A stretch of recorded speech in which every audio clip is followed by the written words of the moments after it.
Welcome to our channel. Today we will hear the story of a young man who found the love of his life during challenging period of his life. Join us as our main character shares his story. Everything started in the last year of university. I had passed my exams and was having holidays in my hometown. It had been a stressful academic year. After I returned to university, I realized that the apartment that I was renting was no longer available. The owner of the apartment gave a cliché excuse that her relatives would be visiting her from abroad, and thus I had to leave right away. I had to find a new place. I knew a lot of people in the neighborhood, but I was not too close to anyone. I was not very social. I couldn't think of any who could host me in their house. My family was experiencing financial difficulties, so they couldn't help me. I had to find a house, a housemate, and as well as suitable job that would fit my schedule. I had no other choice but to start packing my belongings and leave. I had friends who could help me with accommodation, but all of them were studying at universities in different towns. Feeling hopeless, I went to a class. Seeing my sullen face, my classmates started asking me whether I was okay. I looked quite pale. I told everyone I was feeling well. Soon I joined another class. I was so preoccupied with my problems that I couldn't concentrate on the class and had no idea what the topic of discussion was. One of my friends from university, Melissa, asked me how I was upset. She was my age, but was my senior at university. We had come across quite a few times in the past, but we were not close. "What's wrong? You look terrible," she asked me. "I have to leave the house as the landlady's relatives will be moving in soon," I explained her. That apartment was affordable, and I'm not sure I will afford anything more expensive than that. My parents have financial problems, so they won't be able to help me either, I went on saying. "I'm sorry for your situation. I wish I could be of any help," Melissa said. She thanked me for sharing her problem with me. "If you want to tell me more of your problems, I will be happy to listen to you," she said. Then she inquired what I would do next. I told her I would pack my things, look for a housemate, and find a new apartment. She offered me a help packing my things. When I refused, she insisted. "You have 6 days to pack your belongings. I will help you out." Then we headed to my place. The apartment was in a good location not far from the university. It was quite cheap for its location. It's understandable that the landlady would not want to rent it out for such cheap price anymore. After a while, we arrived at the house. I opened the door slowly. We went in. "Let's smoke a cigarette and start packing, okay?" Melissa said. I nodded and lit a cigarette. I had kept the apartment quite clean for a man. So many women had visited that apartment. Perhaps each of them had done cleaning there, and that's why it was so clean. I was having these thoughts in my head when Melissa suggested that we got to work. We unloaded the belongings and started packing them one by one. Meanwhile, we were bumping into each other from time to time as the apartment was quite small. This made us smile. "Look, I want you to know that if you can't find a roommate for a while, you can stay with me," Melissa said. I told her didn't want to bother her and that it wouldn't be appropriate for me to stay in her place. Then she explained me that she had strange neighbors who constantly invited suspicious people to their apartments and that she was feeling unsafe because of that. My moving to her place would make her life easier. I asked her what had happened to her roommate, to which Melissa responded that her roommate moved to her hometown 6 months ago. "I'm on my own, just like you," she said. At that point I wished I had been friends with Melissa before. I wish I hadn't kept distant from her. The person I barely knew was offering me more help than my close friends and family. She even offered me to stay in her house. That day, we finished collecting my belongings. Then I saw her off. Her house was quite far away. 30 minutes distance. The following day I saw Melissa sitting in the park near the university. I greeted her. She asked me whether I would be moving to her place. I hesitated. I told her I didn't want to bother her.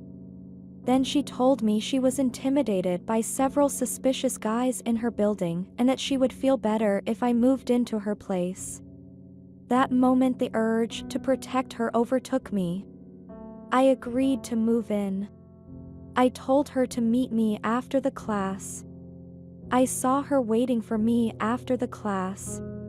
I couldn't figure out whether she had feelings for me or she needed me for her safety.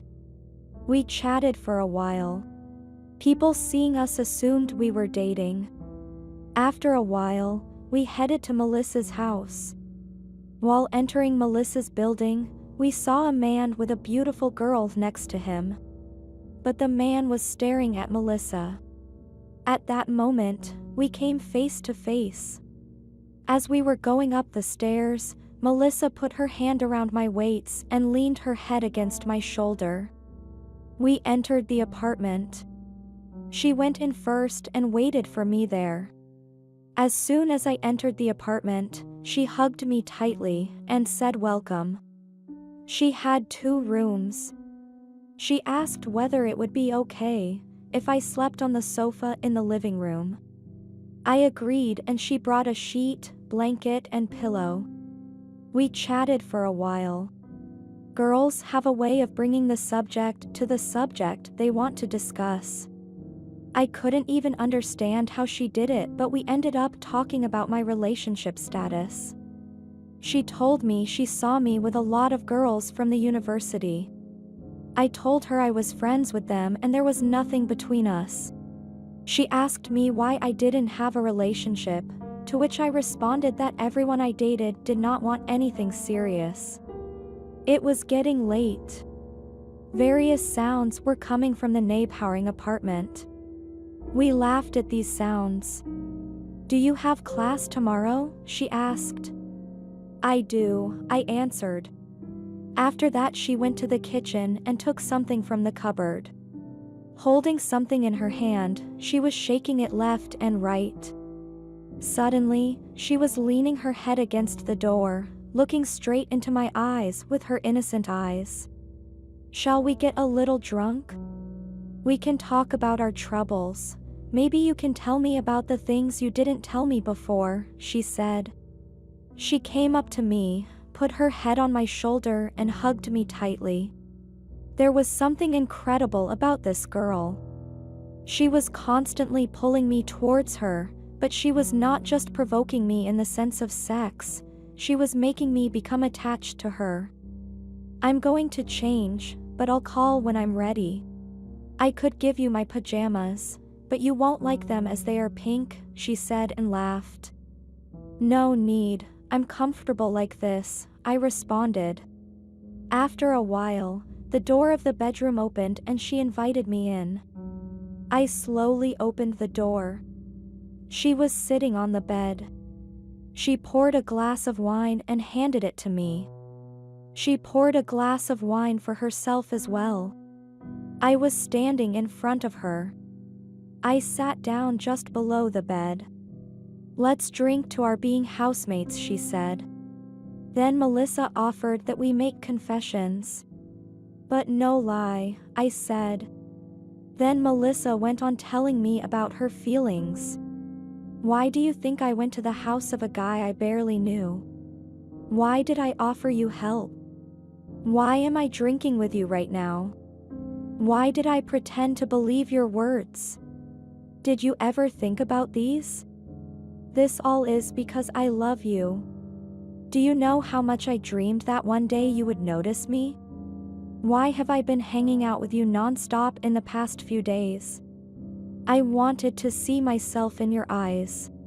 Now it's your turn to confess, Melissa said. As she finished opening up to me about her feelings, I rose to my feet, took my backpack that was lying on the ground. I turned my face to Melissa and saw her crying. "Don't go away," she said and hugged me again. Who was this girl? Was she really in love with me? How was that possible? Up until that day I hadn't even noticed her, I barely remembered her face. I don't know why, but I didn't leave the house. I went to the living room and sat for a while. I threw my backpack. Melissa came in, apologizing. Her eyes had become red. "It's not your fault.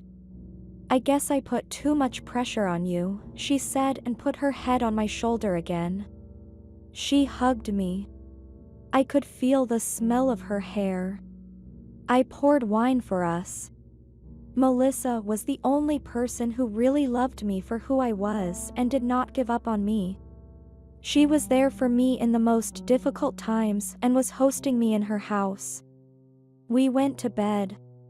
But nothing happened between us. We were both exhausted because of the influence of wine. My body was weak. I didn't feel like doing anything. We hugged and fell asleep. In the morning, Melissa woke me up with a kiss on my forehead.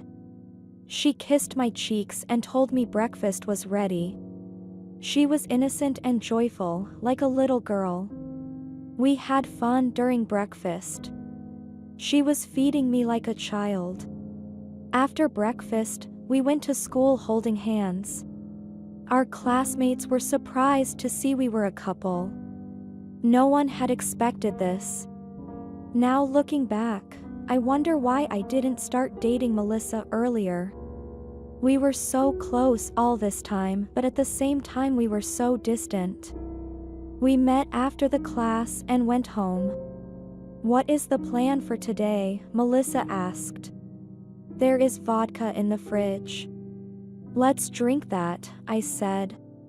We went home hugging and laughing, as if we had been a couple for many years. After we got home, we started drinking. I grabbed her by her waist and pulled towards me. There wasn't much distance between us, our lips were sealed. We have been in a relationship since that day. I feel like I finally found the right person. I'm planning to start a family with her.